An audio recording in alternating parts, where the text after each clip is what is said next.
Human skeleton. बेटा हमने कहा कि ह्यूमन की बॉडी के अंदर वाली साइड पर स्केलेटन पाया जाता है, यानी कि उस स्केलेटन का नाम क्या होगा? नो डाउट कि बॉडी के अंदर पाया जाने वाला स्केलेटन कौन सा कहलाता है? एंडोस्केलेटन कहलाता है। अब अगर बेटा ह्यूमन के एंडोस्केलेटन की बात करते हैं तो basically endoskeleton of the human consist of, मुश्तमिल होता है दो मेजर पार्ट्स के ऊपर। अगर एंडोस्केलेटन की बात करें तो बेटा एंडोस्केलेटन इज एन ऑर्गन, ये एक ऑर्गन है और ये असल में मिलके बनता है किस चीज से? टिश्यूज से मिलकर बनेगा। और टिश्यूज हमारे पास कौन से होंगे? कनेक्टिव टिश्यूज होंगे, और दो कनेक्टिव टिश्यूज है बेटा, और उनका नाम क्या होगा? Bone and cartilage. तो हमें बारी बारी से स्टेज के अंदर देखेंगे कार्टिलेज को, देन बोन को देखेंगे। बेटा हम सब जानते हैं कि जो कार्टिलेज होता है वो नरम होता है, लेकिन हमें नहीं पता कि वो नरम, उसके इलास्टिक होने की रीजन क्या है। क्वेश्चन नंबर सेकंड, सभी को पता है कि जो कार्टिलेज होता है, अगर कार्टिलेज एक बार टोर हो जाए तो उसका जो हीलिंग प्रोसेस होता है वो बहुत ही कम होता है, लेकिन कम क्यों होता है ये भी नहीं मालूम। अगर हम बात करते हैं बेटा बोन की, तो बोन के अंदर ब्लड वेसल्स होती हैं, कार्टिलेज के अंदर ब्लड वेसल्स नहीं होती। तो यहाँ से क्वेश्चन राइज हो सकता है कि अगर कार्टिलेज के अंदर ब्लड वेसल्स नहीं है तो उसको खुराक कहाँ से मिल रही है? आखिर ऐसा कौन सा प्रोसेस है जिसके जरिए से उसको फूड मिल रही है? क्योंकि हम कहते हैं कि जो फूड है वो तो ब्लड के अंदर मौजूद है और ब्लड वेसल्स में मूव करता है, और इसके अंदर तो ब्लड वेसल्स जा ही नहीं रही, तो फिर इसके अंदर भी देखेंगे किस तरह से खुराक मूव करेगी या इसके सेल्स तक पहुंचेगी। तो सबसे पहले बेटा बात होती है कार्टिलेज के ऊपर।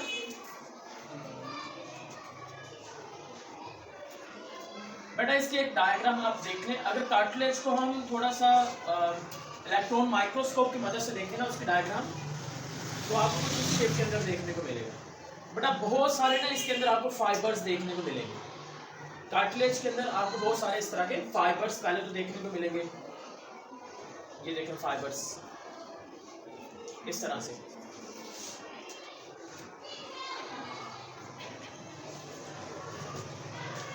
इसका क्लियर यहाँ तक बात? बेटा फिर इसके अंदर इस तरह से एक कंटेंट मौजूद होगा जिसको हम नाम दे देंगे मैट्रिक्स का। क्या नाम देंगे?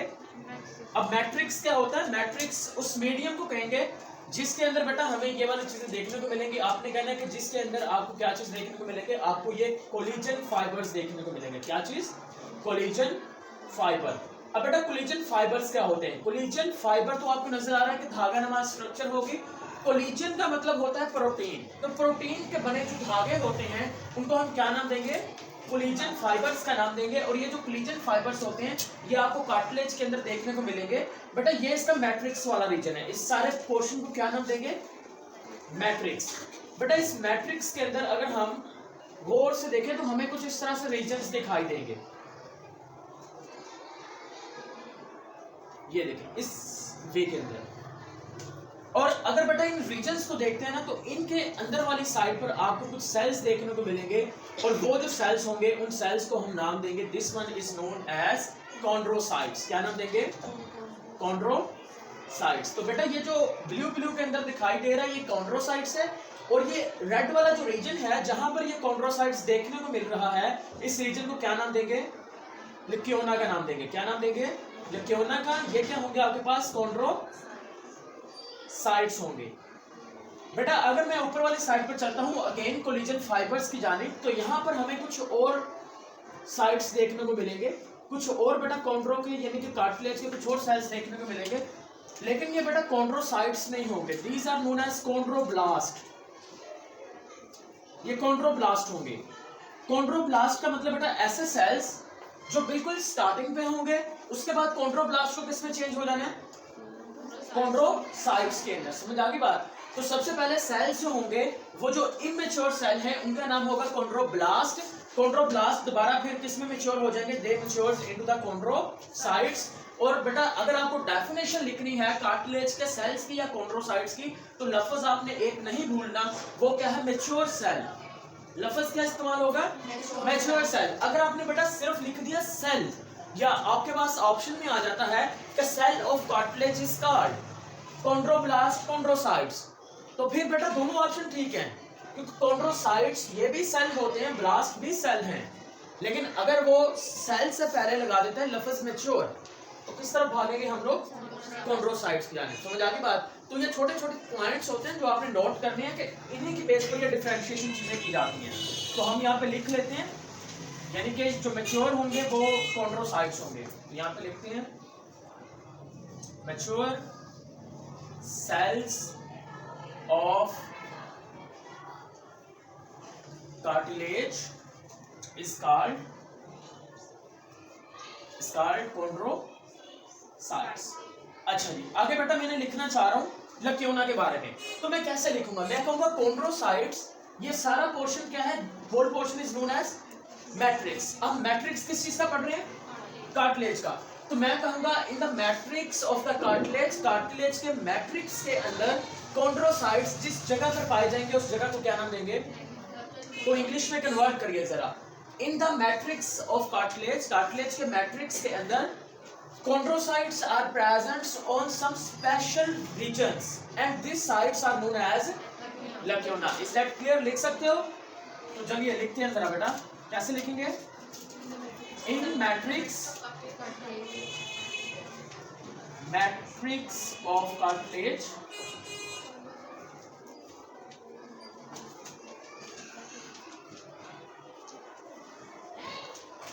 chondrocytes are present in some special regions, location या places। these are known as, इसको क्या नाम दे देंगे? लक्योना का नाम दे देंगे। उसके बाद कोलेजन फाइबर्स को अगर कोई डिफाइन करना चाहते हैं तो कर सकते हैं। आपने कहना है protein fibres that is present in the matrix of the cartilage is known as collagen fibres, क्योंकि लफ्ज जो कोलेजन है इसका मतलब ही प्रोटीन होती है। तो प्रोटीन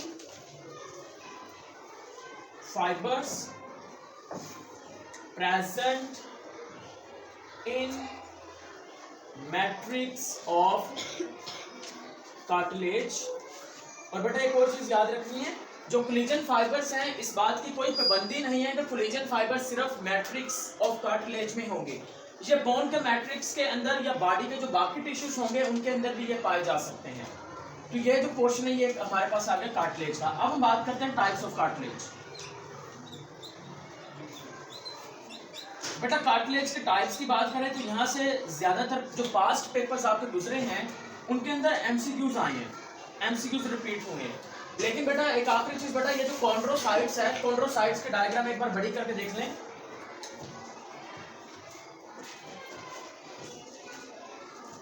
ये हमारे पास आ गया एक कॉन्ड्रोसाइट और ये आ गया दूसरा कॉन्ड्रोसाइट।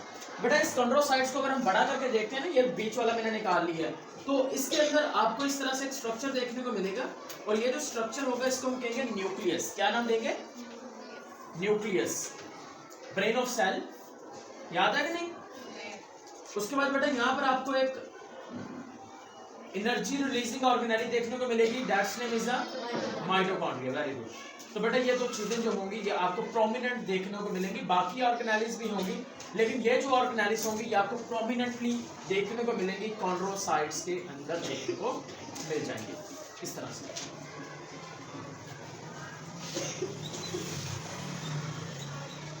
अब हम बात करते हैं कार्टिलेज के टाइप्स के बारे में। कार्टिलेज की बेटा जो पहली टाइप होती है that's name is elastic cartilage. फिर बेटा हम पढ़ेंगे हाइलेन कार्टिलेज, और फिर एक तीसरी टाइप आ जाएगी हमारे पास फाइब्रस कार्टिलेज। तीनों के एमसीक्यूज इंपोर्टेंट है बनेंगे। ज्यादातर एमसीक्यूज बनते हैं हाइलेन और इलास्टिक से, और जो इलास्टिक कार्टिलेज है बेटा ये बहुत ज्यादा जरूरी है हमारी बोन्स के लिए। ओके बेटा इलास्टिक कार्टिलेज की बात करते हैं तो देखिए लफ्ज जब हम लोग एयर पासेज वे कर रहे थे वहां पर हमने पढ़ा था एपिग्लॉटस का, कुछ जिक्र पढ़ा था। What is epiglottis? जल्दी से बताइए, एपिग्लॉटस क्या होता है? हमने कहा था कि फेरेंक्स के फर्श पर एक सुराख होता है जो कि लेरेंक्स में ओपन होगा, उस सुराख का नाम क्या होता है? ग्लॉटिस। और उस ग्लॉटिस की जो हिफाजत है वो टिश्यू का एक पर्दा करेगा, उसे क्या नाम देंगे? अब बेटा देखें, आपने ट्रिक से याद रखिए आप इसको। ई से इलास्टिक, ई से ही क्या है? एपिग्लॉटिस।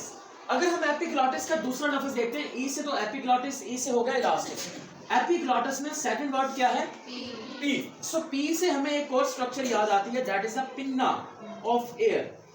पिन्ना ऑफ एयर याद है कि बाहर वाला जो एक्सटर्नल पोर्शन होता है, इसको क्या नाम देंगे? पिन्ना का। तो अगर बेटा एमसीक्यूज बनते हैं कि जो इलास्टिक कार्टिलेज है, आपने कहना है या they are elastic in nature, ये इलास्टिक इन नेचर होंगे, नेचर में क्या होंगे? इलास्टिक होंगे। और इनके अंदर बेटा आपको जो कोलिजन फाइबर्स के ऊपर हमने बात की है वो देखने को मिलेंगे। Collagen fibres are also present in it, इनके अंदर मौजूद होंगे लेकिन कम अमाउंट के अंदर होंगे, जिसकी वजह से इसकी इलास्टिसिटी ज्यादा हो जाएगी। लेकिन एमसीक्यूज बेटा यहाँ से मैंने जैसा कि बताया पास पेपर्स में रिपीट होते हैं, एक पिन्ना वाला और दूसरा एपिग्लॉटिस। ये किस में पाए जाएंगे? इलास्टिक कार्टिलेज में पाए जाएंगे। यहाँ तक कंफ्यूजन तो नहीं है, याद रह जाएगा इलास्टिक कार्टिलेज का, ठीक है।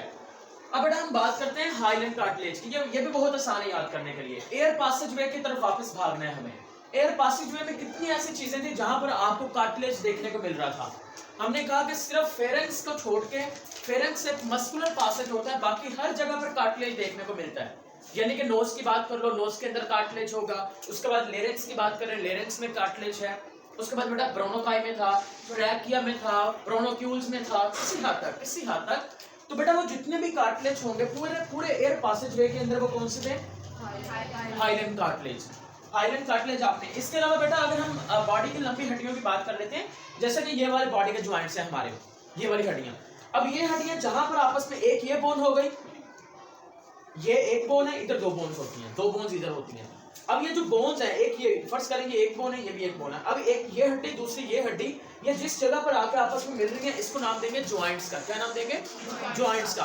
अब बेटा जो हड्डी होती है ना, हड्डी के ऊपर भी एक कार्टिलेज होता है। आपने वो चिकन लेग पीस देखा है? वो लेग पीस के ऊपर एक कार्टिलेज लगा होता है, नरम हड्डी होती है। पंजाबी में क्या कहते हैं? क्या पता है तुम्हें? चलो सही है। अच्छा चले, खैर जो भी कहते हैं छोड़िए उसको। तो बेटा वो जो कार्टिलेज होता है वो कौन सा होता है? Hyaline cartilage. तो हमारी बॉडी के अंदर अगर कहा जाए कि सबसे शिफाफ कार्टिलेज कौन सा है, सबसे ज्यादा पाया जाने वाला कार्टिलेज कौन सा है, तो आपने कहना है कौन सा है? Hyaline cartilage. लंबी हड्डियों के किनारे पे कौन सा कार्टिलेज पाया जाता है? हाइलैंड कार्टिलेज पाया जाएगा। लेकिन बेटा ये भी इलास्टिक इन नेचर होता है। Hyaline cartilage also elastic in nature at some degree. कुछ हद तक ये इलास्टिक इन नेचर होते हैं बेटा। और ये किस में पाए जाएंगे? जल्दी से लिखवाइए, हरिया।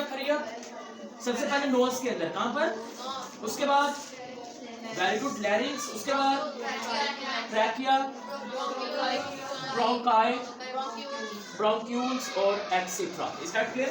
ब्रोंक्यूल्स मैंने इसलिए नहीं लिखा क्योंकि हमें पता है कि जैसे वो ब्रोनोकाई से ब्रोनोक्यूल्स बनने हैं, वो खत्म होना शुरू हो जाती हैं। और एक आखिरी चीज भी आपको याद रखनी है कि ट्रैकिया के अंदर जो हाइलैंड कार्टिलेज होंगे वो कौन से होंगे? सी शेप होंगे। एक और एमसीक्यू, ट्रैकिया की लेंथ कितनी होती है? जल्दी से 12 सेंटीमीटर। कितनी होती है? 12 सेंटीमीटर। तो बेटा ई से इलास्टिक, ई से एपिग्लॉटिस और फिर आ गया पी से पिन्ना। अब हमारे पास बाकी, मैंने कहा कि एयर पासेज वे में जितने भी आपके पास स्ट्रक्चर्स आ रही हैं, ऑर्गन्स आ रहे हैं, आपने कहना है कि उसमें कौन सा कार्टिलेज है? Hyaline cartilage. तो हम कहेंगे जो लॉन्ग बोन्स होंगी, लॉन्ग बोन्स एंड्स कवरिंग जो होती है बेटा, वो भी इसी कार्टिलेज से मिलके बनती हैं। समझ आ गई बात? अब हम बात करते हैं एक आखिरी कार्टिलेज की जाने, that is the fibrous cartilage. बेटा फाइब्रस नाम से पता चल रहा है बहुत इसके अंदर थिक फाइबर्स होंगे। इन दोनों के अंदर जो फाइबर्स है, जो कोलेजन फाइबर्स थे बेटा, वो थिन थे, थिन फाइबर्स थे इन दोनों के अंदर। लेकिन जब हम फाइब्रस कार्टिलेज की बात करते हैं तो फाइब्रस कार्टिलेज के अंदर कौन से फाइबर्स मौजूद होंगे? थिक फाइबर्स होंगे। और इलास्टिसिटी क्या होगी? बहुत कम होगी। इलास्टिसिटी क्या होगी? Is very low. और बेटा they are present in the intervertebral disc, intervertebral disc में पाए जाते हैं। बेटा इंटरवर्टिब्रल डिस्क का मतलब ये होता है कि आपके जो वर्टिब्रल कॉलम है ना, ये वाली रीढ़ की हड्डी, इसके अंदर पाए जाएंगे। लेकिन रीढ़ की हड्डी की हमने जिक्र नहीं किया, यहाँ पर हमने जिक्र किया इंटरवर्टिब्रल डिस्क का। तो सम टाइम क्या होता है कि इस तरह से ना ऑप्शन चेंज कर दिए जाते हैं। ऑप्शन ए पे लिख दिया जाता है इंटरवर्टिब्रल कॉलम, फिर आ जाएगा लास्ट पे अगर लिखते हैं वो इंटरवर्टिब्रल डिस्क, तो आपने वर्टिब्रल डिस्क की तरफ जाना है, आपने उसकी तरफ नहीं जाना है, ठीक है। आपका जो वर्टिब्रल कॉलम है उसकी तरफ नहीं जाएंगे आप लोग, अगर उधर जाएंगे तो वो गलत हो जाएगा। क्यों? क्योंकि बेटा एक जो वर्टिब्रल कॉलम होता है ना आपका, वो वर्टिब्रल कॉलम इस तरह से कोई एक हड्डी पर मुश्किल नहीं होता, तकरीबन उसके अंदर कोई 33 बोन्स मौजूद होती हैं। और हमने देखा था कि ये जो बोन्स होती हैं किस तरह से जीरो ग्रेविटी जोन में एक्ट करती हैं। अगर आपको याद हो तो मैंने आपको कहा था कि आपका जो वर्टिब्रल कॉलम है वो कभी भी सीधा नहीं होता, वो इस तरह से होता है कुछ। अब बेटा समझने वाली यहाँ पर बात ये है कि ये देखें, ये आपके पास आ गया एक वर्टिब्रा, ये आपके पास वन वर्टिब्रा है, ये आ गया दूसरा वर्टिब्रा है। अब इन दोनों वर्टिब्रा के बीच के अंदर यहाँ पर बेटा इनको ना सपोर्ट प्रोवाइड करने के लिए, जिस तरह से हमने वो बात की थी कि पेलुरियल मेम्ब्रेन्स और पेलुरियल फ्लूइड होता है जो कि लंग्स की हिफाजत करता है रेजिस्टेंस से। समटाइम जब हम आगे की जानिब झुकते हैं, पीछे की जानिब झुकते हैं या फिर मुड़ने की कोशिश करते हैं, उस वक्त क्या होता है कि बेटा ये जो इंटरवर्टिब्रल डिस्क होती है, ये वाली जो डिस्क है, इस डिस्क की बात की जा रही है, यानी कि वर्टिब्रा इसके बीच के अंदर यहाँ पर डिस्क मौजूद होंगी। उन डिस्क को पर क्या नाम देंगे? इंटर का मतलब दरमियान, वर्टिब्राई का मतलब वर्टिब्रल कॉलम की जो वर्टिब्राई हैं उनके दरमियान में जो डिस्क है वो इंटरवर्टिब्रल डिस्क है, और उसके अंदर कौन से कार्टिलेज होंगे? फाइब्रस कार्टिलेज होंगे। तो ये दोनों चीजें आपने इस तरह से याद रखनी है। Elastic cartilage, epiglottis, pinna, hyaline cartilage बेटा नोज, लैरिंक्स, ट्रैकिया, ब्रोनोकाई, और फाइब्रस कार्टिलेज किसके अंदर पाए जाएंगे? इंटरवर्टिब्रल डिस्क में पाए जाएंगे। इंटरवर्टिब्रल डिस्क समझ आ गई? कोई कंफ्यूजन की क्वेश्चन यहाँ तक नहीं है? चलिए नेक्स्ट की तरफ चलते हैं। नेक्स्ट हमारे पास बेटा जो टॉपिक है that's name is a bone. लेकिन बेटा यहाँ से एक आखिरी क्वेश्चन वो हमारा रह ही गया अगेन दोबारा, कि जब भी हम कार्टिलेज की बात करते हैं तो बेटा जो कार्टिलेज होता है ना उसका जो रिकवरी प्रोसेस होता है वो बहुत ज्यादा स्लो होता है। उसकी दो रीजंस होती हैं बेटा। रीजन नंबर 1, कार्टिलेज के अंदर जो मेटाबॉलिक रेट होता है ना वो बॉडी के बाकी पार्ट्स के निस्बत बहुत ज्यादा कम होता है। मेटाबॉलिक समझते हैं रेट क्या होता है? मेटाबॉलिक रेट यानी कि केमिकल रिएक्शन जिससे एनर्जी प्रोड्यूस हो रही है, जिससे ग्रोथ होनी है, वो बड़ा कम होगा। Metabolically rate is low. एक तो ये रीजन आ गई, इस वजह से बेटा ये रिकवरी में कम टाइम लेते हैं। और दूसरी चीज ये होती है कि बेटा अगर हम बोन्स की बात करते हैं, मैं यहाँ पर एक बोन डेवलप कर लेता हूँ। हमारी जो बोन्स होती है ना, बोन्स हमेशा ब्लड के साथ डायरेक्टली कांटेक्ट में होती हैं, यानी कि जो ब्लड वेसल्स होती हैं बेटा वो बोन्स के अंदर एंटर हो जाती हैं। लेकिन अगर कार्टिलेज की बात करें तो कार्टिलेज के अंदर ये एंटर नहीं होती ब्लड वेसल्स, तो हम कहेंगे blood vessels do not enters into cartilage. बेटा ये कार्टिलेज के अंदर एंटर नहीं होते। लेकिन आपको याद रखना है कि बेटा यहाँ पर एक प्रोसेस होगा, सिंपल सा प्रोसेस होता है, उस प्रोसेस को हम नाम देते हैं डिफ्यूजन का। क्या नाम देते हैं? तो बेटा जो भी कुछ चाहिए इस सेल्स को, जैसे कि कॉन्ड्रोसाइट्स हैं, लिविंग सेल्स हैं, जारी बात है उसको एनर्जी चाहिए, एनर्जी के लिए ग्लूकोज चाहिए, बाकी न्यूट्रिएंट्स चाहिए, वो सारे के सारे न्यूट्रिएंट किस प्रोसेस के जरिए से उसके अंदर एंटर होंगे? By the process of the simple diffusion. Is that clear? तो बेटा ये प्रोसेस होगा, और आप ये चीज याद रखें यहाँ पर कोई भी ब्लड वेसल्स एंटर नहीं होने वाले। अब हम बात करते हैं बोन्स के बारे में। तो बोन्स को बेटा डिफाइन करना है आपने। Bones are also connective tissue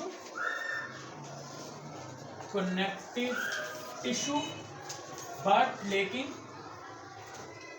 much harder, बहुत ज्यादा सख्त होंगे। किसकी निस्बत?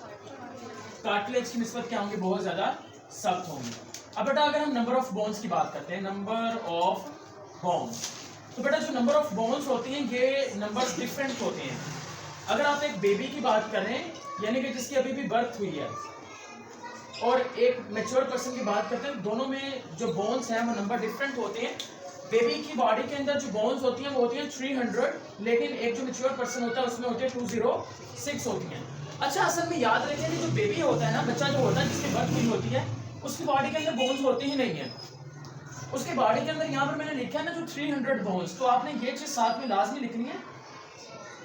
300 सॉफ्ट बोन्स होंगे, 300 सॉफ्ट बोन्स होंगी, यानी कि किसी हद तक हम ये कहेंगे कि वो सॉफ्ट बोन्स क्या होंगे आपके पास? कार्टिलेज लेज ही होंगे, लेकिन जैसे जैसे बच्चा बढ़ेगा, ठीक है, तो बढ़ने के साथ क्या होगा, वो जो नरम कार्टिलेज होंगी ना हड्डियां, जैसा कि ये हड्डी, ये नरम हड्डी, ये आपस में ऐसे मिल जाएंगे, फ्यूज हो जाएंगे, एक बड़ी सख्त हड्डी बना देंगे। तो बच्चे की बॉडी में 300 नरम हड्डियां होंगी, एक किस्म के कार्टिलेज होते हैं, और जब वो बड़ा होता है तो बड़े होने के नतीजे में वो 300 हड्डियां आपस में मिलकर कितनी हड्डियां बना देंगी, 206 बना देंगे।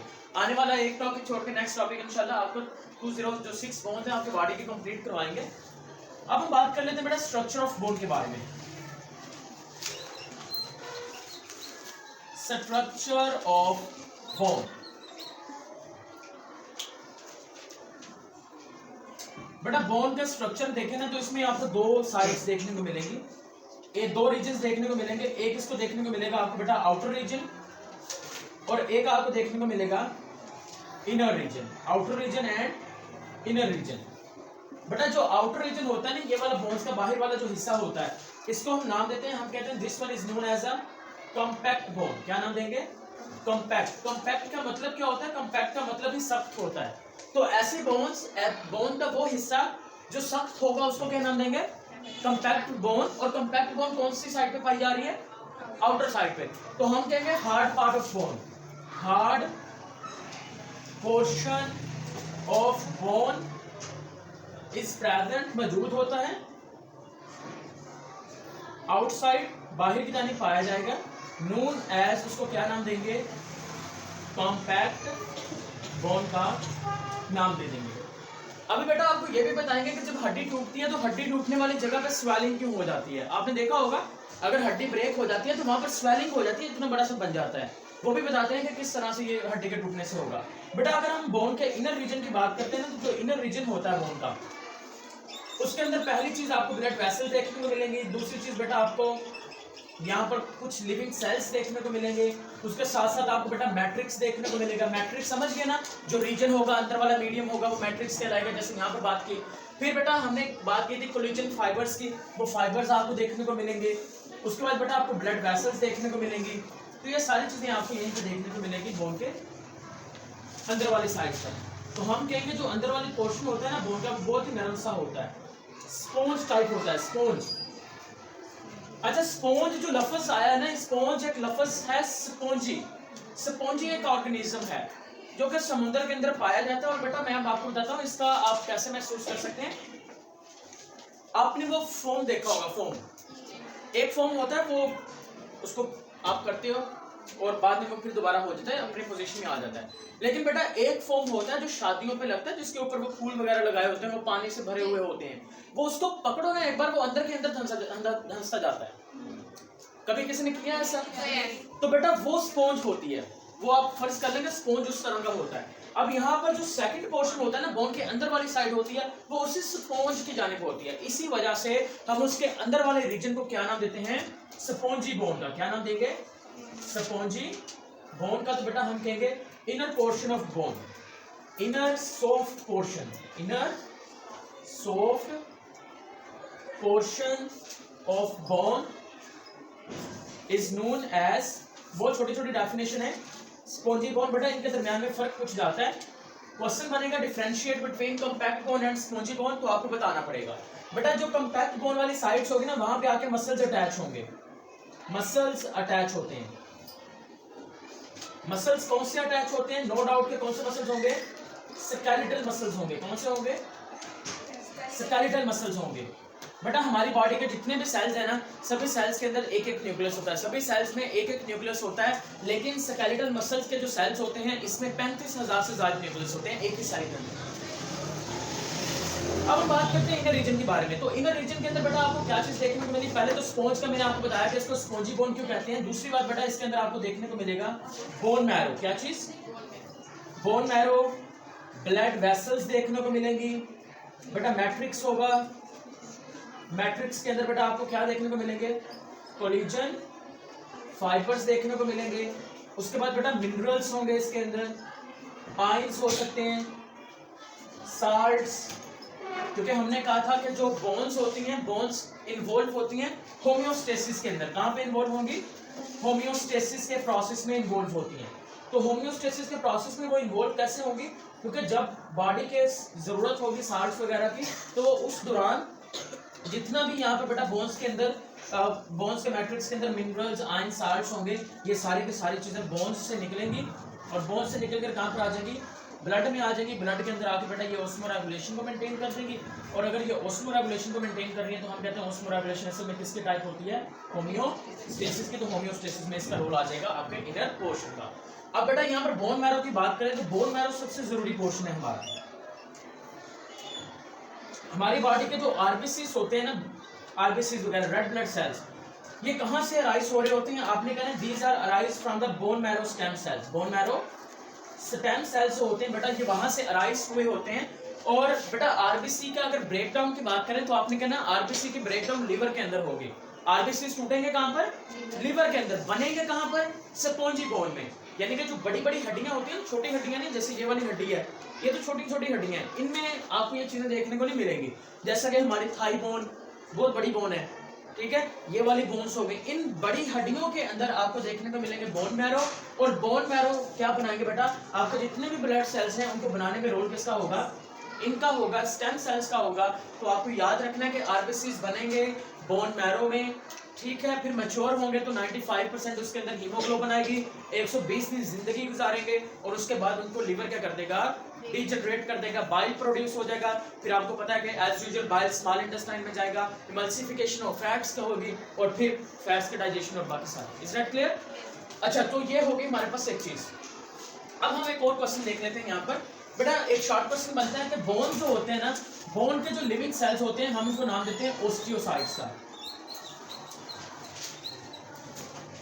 देखें, ये इसके अंदर भी बच्चे भूल जाते हैं कि ओस्टियोसाइट का मतलब बोन के सेल हैं कि कार्टिलेज के सेल हैं। तो मैं सिंपल बताता हूं। देखें, सी से कार्टिलेज, सी से कॉन्ड्रोसाइट, याद रहेगा, सी से कार्टिलेज, सी से कॉन्ड्रोसाइट। तो बाकी जाहिर सी बात है बेटा, बी से बोन, आगे ओ है तो ओ से ओस्टियोसाइट्स। तो आपको याद रखना है कि बोन्स के जो सेल्स होंगे बेटा, उन सेल्स को क्या नाम देंगे, ओस्टियोसाइट्स। लेकिन बेटा फिर वही बात आ गई, आपको कहना है these are the mature cell of bone, mature cell of bone. Bone के सिर्फ मैच्योर सेल की बात हो रही है, क्योंकि अगर बोन के इनमैच्योर सेल की बात करें तो बेटा जिस तरह से हमने यहाँ पर कॉन्ड्रोब्लास्ट की बात की थी, हम यहाँ पर बात करेंगे ओस्टियोब्लास्ट की। किसकी बात होगी, ओस्टियोब्लास्ट की बात होगी। लेकिन फिर वही बात आ जाएगी कि वो मैच्योर सेल्स नहीं होंगे, वो इमैच्योर सेल होंगे। लेकिन इमैच्योर सेल किसके होंगे, बोन्स के होंगे। Is that clear?